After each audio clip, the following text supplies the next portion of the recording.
السلام عليكم ورحمة الله وبركاته. الحمد لله الذي هدانا لهذا نحمده ونستعينه ونستغفره ونؤمن به ونتوكل عليه ونعوذ بالله من شرور أنفسنا ومن سيئات أعمالنا. من يهد الله فلا مضل له ومن يضلله فلا هادي له.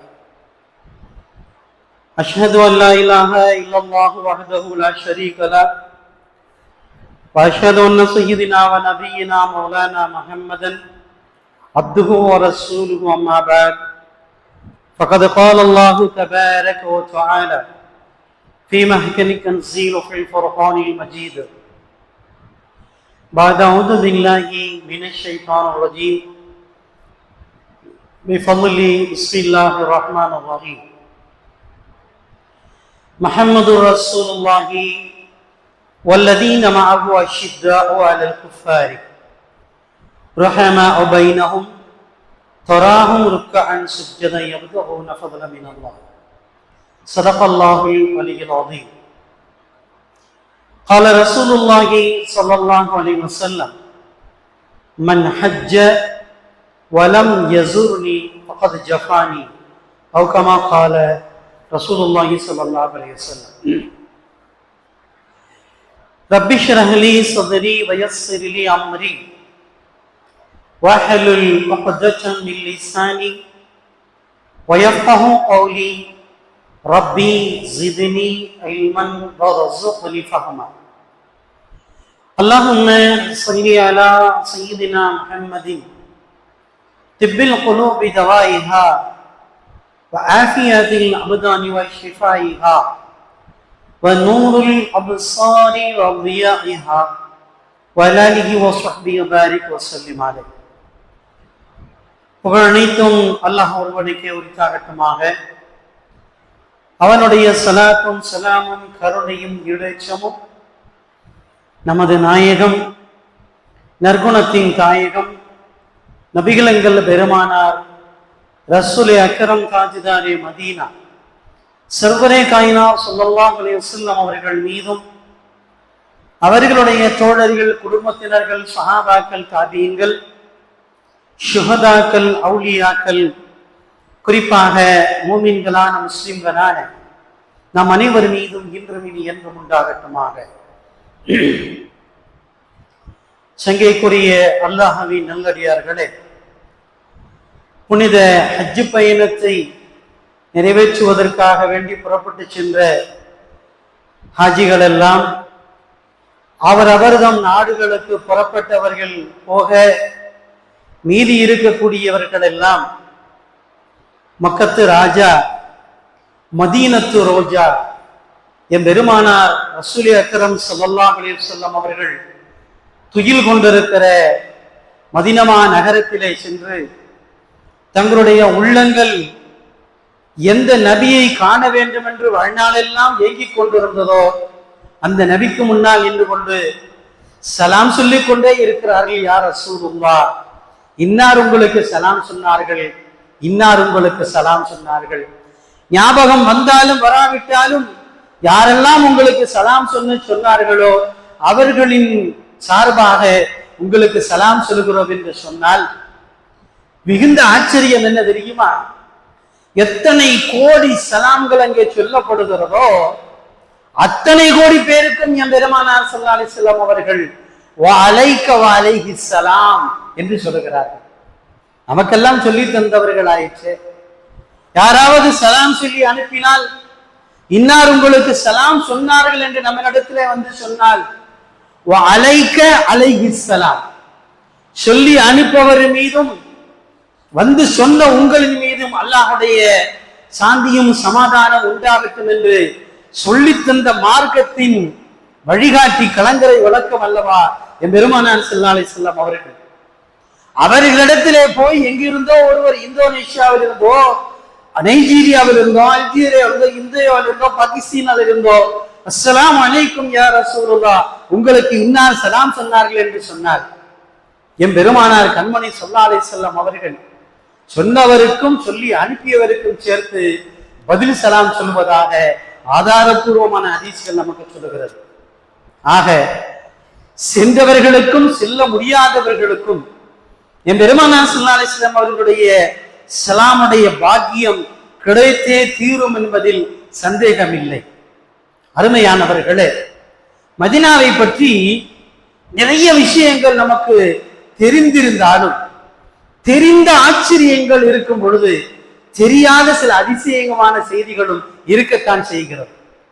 ஒரு கவிஞன் சொன்னான், மதீனாவில் நான் திரும்பும் திசையெல்லாம் நுபுவத்தின் வாடை வீசுகிறது, நுபுவத்தின் மனம் வீசுகிறது. ஏனென்றால் அங்கே வீதிகளிலெல்லாம் அங்கிருக்கும் மலர்களிலெல்லாம் மகரந்தத்திற்கு பதிலாக நுபுவத்தல்லவா இருக்கிறது என்று சொன்னதற்கொப்ப மதீனாவின் வீதிகள், மதீனாவின் மனிதர்கள், அந்த மாண்புமிக்க நகரம் நினைத்து நினைத்து பார்க்க பார்க்க ஆச்சரியங்களும் அதிசயங்களும் சொல்ல முடியாத ஒரு கணக்கில் அடங்காத ஆச்சரியங்கள் அங்கே இருக்கத்தான் செய்கிறது. சென்று வந்தவர்களுக்கு தெரியும், அங்கே மஸ்ஜிது நபவி மற்றும் அதனை சுற்றி இருக்கக்கூடிய அந்த மதீனாவின் வீதிகளில் உலகத்தின் காவலர்களுக்கெல்லாம் இலக்கணமாக இருக்கக்கூடிய, நமக்கெல்லாம் தெரியும், காவலர்கள், போலீசுக்காரர்கள் அங்கே சரி செய்யக்கூடிய பணியிலே இருக்கக்கூடியவர்கள் என்றால் அவர்கள் சற்று அதிரடியாக கோபமாகத்தான் பேசுவார்கள் என்பது இயல்பு. ஏன் மற்ற நகரங்களுக்கு செல்ல வேண்டும்? மக்காவிலே சென்று பார்க்கிறோம், அந்த தொழுகைக்கு முன்னால் காபாவினுடைய வளாகத்திலே அந்த இடங்களை சரி செய்யக்கூடிய காவலர்கள் என்பதாக ஹாஜிகளை அவர்கள் ஒருமுகப்படுத்துவதிலும் வரிசைப்படுத்துவதிலும் அவர்களை ஒழுங்குபடுத்துவதிலும் காண்பிக்கக்கூடிய அந்த கோபமும் வேகமும் மதீனாவில் இருக்கக்கூடிய காவலாளிகளிடத்திலே ஒரு கோபம் கூட இருக்காது. எவ்வளவு சாந்தமாக பேசுகிறார்கள். எம் பெருமானார் ஸல்லல்லாஹு அலைஹி வஸல்லம் அவருடைய ரௌலா ஷரீஃபிற்கு முன்னால் சென்று வாழ்நாள் எல்லாம் பார்க்க வேண்டும் என்று ஏங்கிக் கொண்டிருந்த எம் பெருமானார் அவர்கள் கண் அசைத்தால் போதும், அவர்கள் கை காட்டினால் போதும், இவனுக்கு சொர்க்கம் நிச்சயம், அவர்களுடைய பரிந்துரை, அவருடைய சிபாரிஷ், அவருடைய ஷஃபாத் வந்துவிட்டால் எனக்கு சொர்க்கம் வாஜிபாகிவிடுமே என்ற கட்டுக்கடங்காத ஆசையில் ரௌலா ஷரீஃபிற்கு முன்னால் சென்று சலாம் சொல்லக்கூடிய எத்தனையோ கோடி மனிதர்கள் சில பேர் ஆர்வமேறிட்டால் கைகளை உயர்த்தி துஆ செய்யக்கூடிய வகையில் கைகளை உயர்த்தி விட்டார். துஆ செய்யக்கூடிய அந்த அமைப்பிலே கைகளை உயர்த்தி விட்டால் மதீனாவிலே இருக்கக்கூடிய காவலர்கள் மிக சாந்தமாக அந்த கரங்களை பிடித்து கீழே விட்டுவிட்டு கைகளை ஏந்துவது இங்கே கூடாது, சங்கைக்குரிய ஹாஜி அவர்களே, இங்கே கைகளை ஏந்த கூடாது, கேட்பது என்றால் அல்லாஹ்விடம் மட்டும் கேட்க வேண்டும் என்று மிக சாந்தமான முறையில் ஒரு ஆகாத செயலை செய்கின்ற மனிதர்களை ஒரு அடாதடியாக கூட இல்லாமல், ஒரு அதட்டல் கூட இல்லாமல் சாந்தமே உருவான வடிவில் அவர்கள் இங்கே சொல்வதை சொல்லுகிறார்கள். எல்லாவற்றிற்கும் மேலாக என் பெருமானார் ஸல்லல்லாஹு அலைஹி வஸல்லம் சொன்னார்களே, என்னுடைய மெம்பருக்கும் என்னுடைய கபருக்கும் இடையில இருக்கிற இடம் சுவனத்தின் ஒரு பகுதி என்று சொன்னார்களே, ரௌலத்துல் ஜன்னா, சுவனத்தின் ஒரு பகுதி என்று சொன்னார்களே, இன்றைக்கு கூட்டம் கட்டுக்கடங்காமல் போய்விடும் என்பதற்காக வேண்டி, கூட்ட நெரிசலை தவிர்ப்பதற்காக வேண்டி அனுமதி பெற்றுக்கொண்டு செல்ல வேண்டும் என்று அரசாங்கம் சில கட்டுப்பாடுகளை வைத்திருக்கிறது. அத்தனை கட்டுப்பாடுகளையும் கடந்து எத்தனை நேரம் நிற்க வேண்டும் நிற்கிறோம், எவ்வளவு நேரம் காத்திருக்க வேண்டும் காத்திருக்கிறோம். நாங்கள் அந்த நபியுடைய தர்பாருக்கு செல்ல வேண்டும் என்று காத்திருந்து காத்திருந்து வருகிறார்களே, அந்த ரௌலாவினுடைய பச்சை போர்வைகள் விரிக்கப்பட்ட இடத்திலே சுப்ஹானல்லாஹ் எத்தனை 100 பேர் இருந்தாலும் ஒரு சப்தம் வர வேண்டுமே. ஆங்கிலத்திலே சொல்வார்களே பின் டிராப் சைலன்ஸ் என்பதாக, ஒரு ஊசிகளே விழுந்தாலும் சப்தம் கேட்கிற அளவிற்கு நிசப்தம் அங்கே நிலவுகிறது. ஏனென்றால் என் பெருமானார் துயில் கொள்ளும் அந்த இடத்தில் எண்ணிலிருந்து அந்த அமைதிக்கு பங்கம் விளைவித்து விடக் கூடாது என்பதிலே புனித பயணிகளும் சரி, காவலாளிகளும் சரி, அத்தனை மனித இனங்களும் அங்கே அமைதி காக்கிறது. அமர்ந்திருக்கிறார்கள். உங்களுடைய நேரம் முடிந்து விட்டது, எழுந்து செல்லுங்கள் என்று சொல்லப்படுகிற நேரம் வரை நானும் அதை அனுபவித்திருக்கிறேன். உங்கள் நேரம் முடிந்து விட்டது, எழுந்து செல்லுங்கள் என்று சொல்லும் பொழுது காட்டாற்று வெள்ளம் போல கண்களில் இருந்து கண்ணீர் பெருக்கிடுகிறது. அந்த நபியுடைய ரௌலாவை நீ எப்பொழுது நான் சந்திப்பேன்?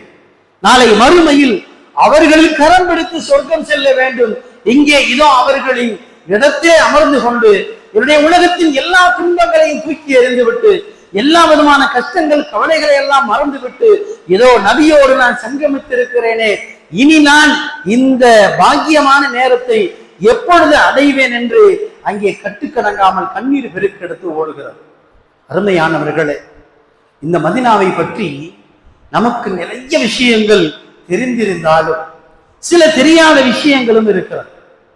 என் பெருமானார் ஸல்லல்லாஹு அலைஹி வஸல்லம் அவர்கள் தன்னுடைய அருமை தோழர் அபூபக்கர் சித்திக் ரலியல்லாஹு அன்ஹு அவர்களிடத்திலே சொல்லி வைத்திருந்தார்கள், நண்பரே, எப்பொழுது வேண்டுமானாலும் நாம் ஹிஜ்ரத் செய்ய வேண்டும், எப்பொழுது வேண்டுமானாலும் அல்லாஹ்வுடைய உத்தரவு வரும், நாம் புறப்படுவதற்கு தயாராக வேண்டும் என்பதாக சொல்லி வைத்திருந்தார்கள். இந்த அன்பு கட்டளைக்கு ஹஸரத் அபூபக்கர் சித்திக் ரலியல்லாஹு அன்ஹு அவர்கள் 2 ஒட்டகங்களை வளர்த்து வந்தார்கள். தன்னுடைய நேசத்திற்குரிய பாச நபி ஸல்லல்லாஹு அலைஹி வஸல்லம் அவர்களுக்கு ஒரு ஒட்டகத்தையும், தனக்காக வேண்டிய ஒரு ஒட்டகத்தையும் வீட்டிலே தயார் நிலையில் வைத்திருந்தார்கள். இன்றைய காலம் என்று சொன்னால் வாகனங்கள் எரிவாயு நிரப்பப்பட்ட நிலையில் ஓட்டுநர்களோடு காத்திருக்கும். அத்தகைய ஆடம்பர தலைவர் அல்ல நம்முடைய தலைவர் பெருமானார் ஸல்லல்லாஹு அலைஹி வஸல்லம் அவர்கள். உலகத்தின் கோடானு கோடி கோடீஸ்வரர்களுக்கெல்லாம் மிகுந்த பெரிய அத்தனை பெரிய சக்கரவர்த்தி சீமான் எம்பெருமானார் ஸல்லல்லாஹு அலைஹி வஸல்லம் அவர்கள் எளிமையே உருவானவர்கள். அபூபக்கர் இடத்திலே சொல்லி வைத்திருந்தார்கள், பயணம் புறப்பட வேண்டும் என்று. அந்த மதீனாவை நோக்கி அவர்கள் புறப்பட இருந்த நாளும் வந்தது. அந்த மதீனாவுடைய நோக்கி புறப்பட இருந்த நாளில் அபூபக்கர் ரலியல்லாஹு அன்ஹு அவரிடத்திலே சொன்னார்கள், அபூபக்கரே, நாளைய தினம் நாம் மதீனாவை நோக்கி புறப்பட வேண்டும் அதிகாலை நேரத்தில். அண்ணல் அபூபக்கர் ரலியல்லாஹு அன்ஹு அவர்களுடைய நிலை எவ்வாறு இருந்தது என்றால், அவர்களுடைய 2 மகள், ஒன்று பெருமானார் ஸல்லல்லாஹு அலைஹி வஸல்லம் அவருடைய அருமை சீமாட்டி ஆயிஷா சித்திகா தாஹிரா, இன்னொருவர் அஸ்மா ரலியல்லாஹு அன்ஹா. இந்த அஸ்மா ரலியல்லாஹு அன்ஹா அவர்களிடத்திலே அபூபக்கர் சித்திக் ரலியல்லாஹு அன்ஹு சொன்னார்கள், நாளை நபிகள் அவர்களும் உன்னுடைய தந்தையும் மதீனாவை நோக்கி ஹிஜ்ரத்து போகிறோம். புறப்படுகிற பயணம் எப்படிப்பட்டது என்று தெரியாது, எப்பொழுது திரும்புவோம் என்று தெரியாது. என்னுடைய வயது முதிர்ந்த தந்தை அபூ குஹாஃபா அவர்களை நீங்கள் பத்திரமாக பார்த்துக் கொள்ளுங்கள் என்று சொன்னார்கள். அபூ குஹாஃபா 2 கண்களும் பார்வை இழந்தவர். இங்கே மகள் அஸ்மா கணவரை இறந்தவர். இவர்களிடத்திலே சொல்லிவிட்டு பயணம் புறப்படுகிற அபூபக்கர் சித்திக் ரலியல்லாஹு அன்ஹு அவர்கள் வீட்டிலே அவர்களுக்கென்று எதையுமே விட்டு செல்லவில்லை. அவர்களுக்குண்டான செலவுக்குண்டான தொகையும் இல்லை, எதுவுமே இல்லை. அபூ குஹாஃபாவிடத்திலே பேத்தி அஸ்மா ரலியல்லாஹு அன்ஹா சொல்லுகிறார்கள், நாளை நம்முடைய தந்தையும் நபிகள் நாயகம் ஸல்லல்லாஹு அலைஹி வஸல்லம் அவர்களும் மதீனாவை நோக்கி புறப்பட போகிறார்கள். அபூ குஹாஃபா கேட்டாங்க, அவர்கள் அல்லாஹ்வுடைய உத்தரவிலே புறப்படுகிறார்கள், நம்முடைய செலவுக்கு ஏதாவது இருக்கிறதா என்று கேட்கிறார்கள். அந்த காலத்திலேயே பெருமானார் ஸல்லல்லாஹு அலைஹி வஸல்லம் அவர்களுடைய அந்த சுஹபத், அவர்களோடு இருந்த அந்த அருமையான தன்மையினால் அஸ்மா ரலியல்லாஹு அன்ஹா அவர்கள் ஒரு அருமையான ஒரு விஷயத்தை செய்தார்கள். மரப்பெட்டி நிறைய சிறு சிறு கூழாங்கற்களை நிரப்பி தன்னுடைய தந்தையின் தந்தை அபூ குஹாஃபாவிடத்திலே, பாட்டனா அவர்களே, இதோ இந்த பெட்டி நிறைய இருக்கிறது என்று அசைத்து காண்பிக்கிறார்கள். மரப்பெட்டி நிறைய கூழாங்கற்களை அதனுடைய சத்தத்தை கேட்டுவிட்டு அபூ குஹாஃபா சற்று அமைதி அடைகிறார்கள். பரவாயில்லை, அபூபக்கர் என்னுடைய மகன், எனக்கும் என்னுடைய பேத்திக்கும் செலவுக்கு பணம் வைத்து விட்டு செல்கிறார் என்று ஆறுதல் அடைகிறார். அங்கே பணம் காசுகளோ தீனாரோ திர்ஹமோ இல்லை, வெறும் மரப்பெட்டியில் கூழாங்கற்கள் நிரப்பப்பட்டிருக்கிறார். பெருமானார் ஸல்லல்லாஹு அலைஹி வஸல்லம் அவர்கள், அபூபக்கர் சித்தீக் ரலியல்லாஹு அன்ஹு அவர்கள் வழிகாட்டுவதற்கு ஒருவர், இன்னொருவர் சஅத் என்று 4 நபர்கள் சேர்ந்து மக்காவில் இருந்து மதீனாவை நோக்கி புறப்படுகிறார்கள். அந்த தூரம் இன்றைக்கெல்லாம் மக்காவில் இருந்து மதீனாவிற்கு சுமார் 300 to 400 கிலோமீட்டர் தூரங்கள். சுப்ஹானல்லாஹ், இன்றைக்கு வெறும் 5 அல்லது 6 மணி நேரத்தில் பறக்கிறது விமானங்கள். நம்முடைய தேசத்தில் அந்த அளவிற்குரிய வேகத்தில் வாகனங்களே செல்ல முடியாது. ஒரு மணிக்கு 120 to 150 கிலோமீட்டர் வேகத்தில் பறக்கிறது வாகனங்கள். மிதவை பேருந்துகள், செல்லக்கூடிய எந்த விதமான பயண களைப்பே தெரியாது குளிரூட்டப்பட்ட மிதக்கும் பேருந்துகளில் இன்றைக்கு பயணிக்கிறார்கள். அன்றைக்கு அந்த சுமார் 400 கிலோமீட்டர் பயணத்தை இந்த 4 பேரும் ஒட்டகத்தில் நடந்து பாதசாரிகளாக புறப்பட்டு போகிற நேரத்தில் அங்கே எத்தனையோ நிகழ்வுகள் நடக்கிறது. சென்று கொண்டிருக்கும் பொழுது ஒரு இடத்தில் 2 பாதைகள் பிரிகிறது. அபூபக்கர் சித்தீக் ரலியல்லாஹு அன்ஹு அவர்கள் சொன்னார்கள், இதில் 2 பாதைகள் செல்கிறது மதீனாவுக்கு. ஒன்று சுருக்கமானது, ஷார்ட்டான வழி, இன்னொன்று கொஞ்சம் தூரமாக இருக்கக்கூடிய தூர வழி. ஆனால் இதில் சுருக்கமாக இருக்கக்கூடிய இந்த குறுக்கு வழியில் சில இடைஞ்சல்கள் இருக்கிறது. 2 மிகப்பெரிய வழிப்பறி கொள்ளைக்காரர்கள் இந்த பாதையில இருக்கிறார்கள். எனவே இந்த பாதை வேண்டியதில்லை, நாம் தூரமாக இருக்கிற இந்த பாதையிலே செல்வோம் என்று பெருமானார் ஸல்லல்லாஹு அலைஹி வஸல்லம் அவரிடத்திலே ஆலோசனை சொல்லப்பட்டது. பெருமானார் ஸல்லல்லாஹு அலைஹி வஸல்லம் சொன்னாங்க, வழிப்பறி கொள்ளையர்கள் இந்த பாதையில் இருக்கிறார்களா, நான் அவர்களை சந்திக்க வேண்டும் என்றார். என்ன சொன்னாங்க? அந்த வழிப்பறி கொள்ளையர்களை நான் சந்திக்க வேண்டும், அவர்களை நான் பார்க்க வேண்டும் என்று சொன்னார்கள்.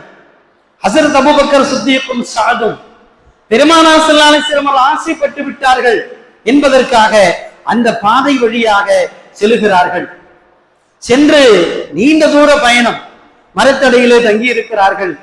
சஅத் ரலியல்லாஹு அன்ஹு அவர்கள் அந்த வழிப்பறி கொள்ளையரிடத்திலே சென்று சொன்னார்கள், நீங்கள் இந்த பாதையிலே இருக்கிறீர்கள், இங்கே மக்காவில் இருந்து மதீனாவிற்கு இறுதி தூதர் முஹம்மது ஸல்லல்லாஹு அலைஹி வஸல்லம் அவர்கள் பயணம் செய்து கொண்டிருக்கிறார்கள், அவர்கள் உங்களை பார்க்க வேண்டும் என்று ஆசைப்படுகிறார்கள் என்று சொன்ன உடனே அந்த 2 வழிப்பறி கொள்ளைக்காரன்னு சொன்னா, வர்றவங்களை எல்லாம் நாங்க தான் பதம் பார்க்கிறோம், எங்களை பார்க்கணும்னு அந்த முகமது சொல்றாரா, சரி வாங்க போகலாம் அப்படின்னு சொல்லி அவர்கள் வருகிறார்கள். என் பெருமானார் ஸல்லல்லாஹு அலைஹி வஸல்லம் அவர்களை வந்து சந்திக்கிறார்கள்.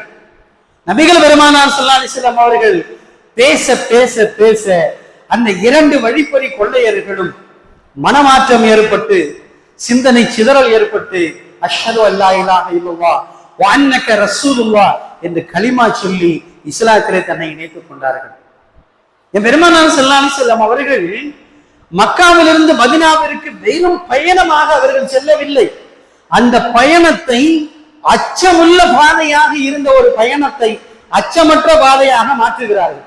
யாரு வேண்டுமானாலும் போகலாம், எப்பொழுது வேண்டுமானாலும் போகலாம் என்ற வகையில் அந்த பாதையை மாற்றுகிறார்கள். இதே பயணத்தில் செல்கிறார்கள். அங்கே புரைதா என்று ஒரு முன்னால் உள்ள வேதங்களை படித்த ஒரு பெரியவர் அங்கே இருக்கிறார். இஸ்லாத்தை ஏற்றுக்கல. அப்ப அவரையும் பார்க்கணும் ரசூலுல்லாஹ் சொன்னாங்க. இந்த சஹாபாக்கள் சொன்னாங்க, நாங்க கூட்டிட்டு வரோம். இல்ல, அவர் இருக்கிற இடத்துக்கு என்ன கூட்டிட்டு போகண்டா. அந்த புரைதா இருக்கிற இடத்திற்கு என் பெருமானார் ஸல்லல்லாஹு அலைஹி வஸல்லம் சொன்ன உடனே அங்கே அமர்ந்திருந்த முதியவர் அந்த புரைதா எழுந்து நின்று வரவேற்றார். நீங்கள் தான் இறுதி தூதரா? ஆமாம். உங்கள் பெயர் என்ன? முஹம்மது. நான் படித்திருக்கிறேன், இன்ஜீலிலும் தௌராத்திலும் ஜபூரிலும் இதற்கு முந்தைய வேதங்களில் நான் படித்திருக்கிறேன்.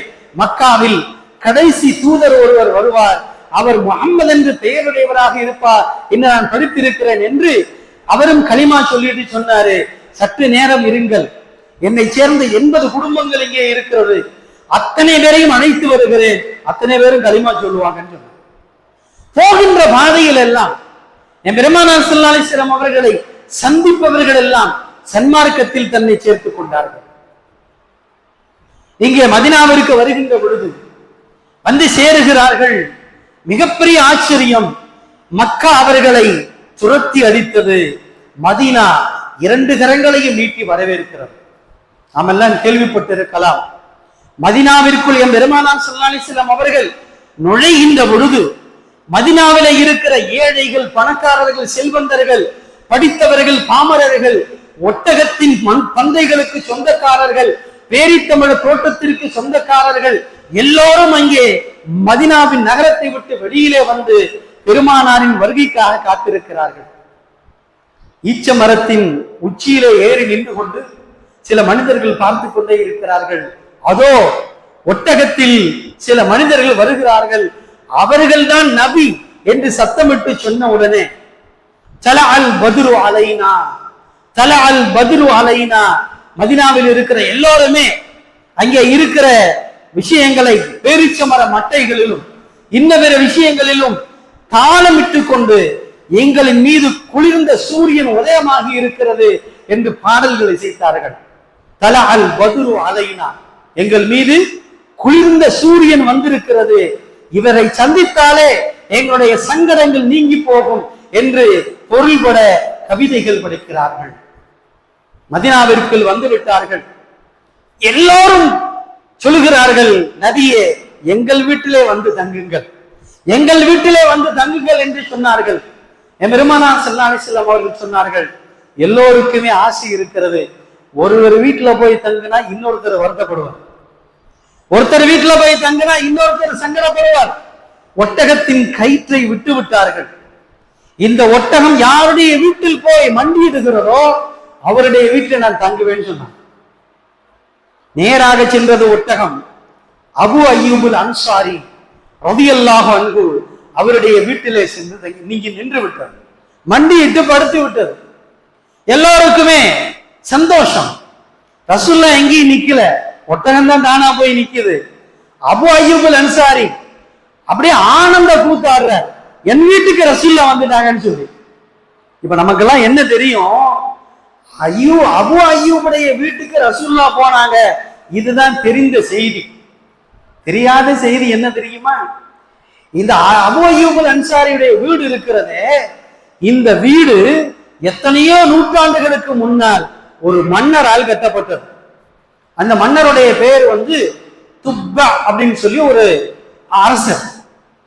இருக்கிற நாட்டை பூரா பிடிச்சிருவான், வழி வெளுக்க இருக்கிற நாடுகளை பூரா கையகப்படுத்தி உலகமெல்லாம் என்னுடைய ஆட்சிக்குள் வர வேண்டும் என்று எல்லா நாடுகளையும் பிடித்துக் கொண்டு வந்த அந்த துப்பா இந்த மதீனா இருக்கிற, மதீனாவுக்கு பழைய பேர் யஸ்ரிப், அந்த ஊருக்கு இந்த ஊரையே நாளைக்கு பிடிக்கணும்னு தங்கி இருக்கிறார். அதுக்கிடையில இரவாயிருச்சு, இரவுல போரிட மாட்டாங்க. இன்னைக்கு ராத்திரி 12 மணிக்கு ராக்கெட் விடுறான். இன்னைக்கு என்னாவது ராக்கெட் 12 மணிக்கு தான் ராக்கெட் விடுறான். தூங்கிட்டு இருக்கிறாங்க, ராக்கெட் விடுறான், எந்திரிக்கும் போது மையத்தா போயிடறான். அப்படித்தான் இன்னைக்கு நாடுகள்ல போர் நடக்குது. இது போருடைய விதிமுறைகளுக்கு உட்பட்டதல்ல. அன்றைய காலத்தில் பகலில் போராடுவார்கள், இரவில் போரிட மாட்டாங்க.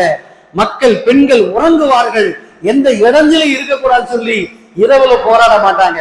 அந்த துப்பா என்ன செய்யறாரு, மதீனா நகருக்குள்ள போகாம அவுட்ல முகாம் போட்டு தங்கிட்டார். நாளைக்கு மதீனாவை கைப்பற்றிக்கலாம். அப்ப விடிஞ்சா மதீனா அவர் கைக்கு போயிடும்.